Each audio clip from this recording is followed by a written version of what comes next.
कौवा और दुष्ट सांप। एक बार की बात है, एक जंगल में किसी पेड़ पर कौवा का एक जोड़ा रहा करता था। वो दोनों खुशी खुशी उस पेड़ पर जीवन बसर कर रहे थे। एक दिन उनकी इस खुशी को एक सांप की नज़र लग गई। जिस पेड़ पर कौवों का घोंसला था, उसी पेड़ के नीचे बने बिल में सांप रहने लगा था। जब भी कौवा का जोड़ा दाना चुगने के लिए जाता, सांप उनके अंडों को खा जाता था और जब वो वापस आते तो उन्हें घोंसला खाली मिलता था।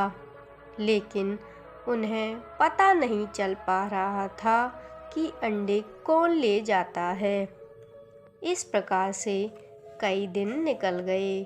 एक दिन कौवे का जोड़ा दाना चुगकर जल्दी आ गया तो उन्होंने देखा कि उनके अंडों को बिल में रहने वाला सांप खा रहा है। इसके बाद उन्होंने पेड़ पर किसी ऊंचे स्थान पर छुपकर अपना घोंसला बना लिया। सांप ने देखा कि कौवों का जोड़ा पहले वाले स्थान को छोड़कर चला गया है, लेकिन शाम होते ही दोनों वापस पेड़ पर आ जाते हैं।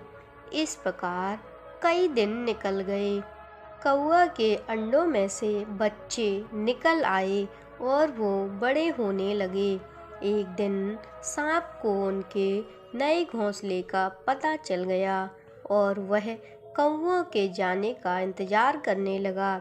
जैसे कौवे घोंसला छोड़कर गए, सांप उनके घोंसले की ओर बढ़ने लगा, लेकिन किसी कारण से कौवों का जोड़ा वापस पेड़ की ओर लौटने लगा। उन्होंने दूर से ही सांप को उनके घोंसले की ओर जाते देख लिया और जल्दी से वहां पहुंचकर अपने बच्चों को पेड़ की ओट में छुपा दिया। और सांप ने देखा कि घोंसला खाली है तो वह कौवों की चाल समझ गया और वापस बिल में जाकर कहीं छुप गया और सही मौके का इंतज़ार करने लगा।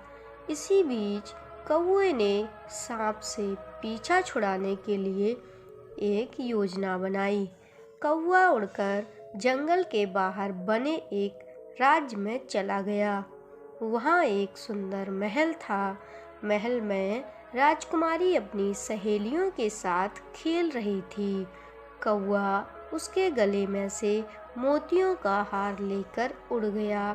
सभी ने शोर मचाया तो पहरेदार हार लेने के लिए कौवे का पीछा करने लगे। कौवे ने जंगल में पहुंचकर हार को सांप के बिल में डाल दिया, जिसे पीछा कर रहे सैनिकों ने देख लिया। जैसे ही सैनिकों ने हार निकालने के लिए बिल में हाथ डाला तो सांप फुंकारता हुआ बाहर निकला। सांप को देखकर सैनिकों ने तलवार से उस पर हमला कर दिया, जिससे सांप घायल हो गया और अपनी जान बचाकर वहां से भाग गया। सांप के जाने के बाद कौवा अपने परिवार के साथ खुशी खुशी रहने लगा। तो दोस्तों, इस कहानी से हमें यह सीख मिलती है कि कभी भी निर्बल का फ़ायदा नहीं उठाना चाहिए, साथ ही मुसीबत में समझदारी से काम लेना चाहिए। तो दोस्तों, ये थी आज की कहानी। कैसी लगी कमेंट करके बताना, और अभी तक चैनल को सब्सक्राइब नहीं किया है तो चैनल को सब्सक्राइब ज़रूर कर लेना। तो मिलते हैं फिर एक नए वीडियो में। तब तक के लिए आप अपना ख्याल रखिए और हंसते और मुस्कुराते रहिए।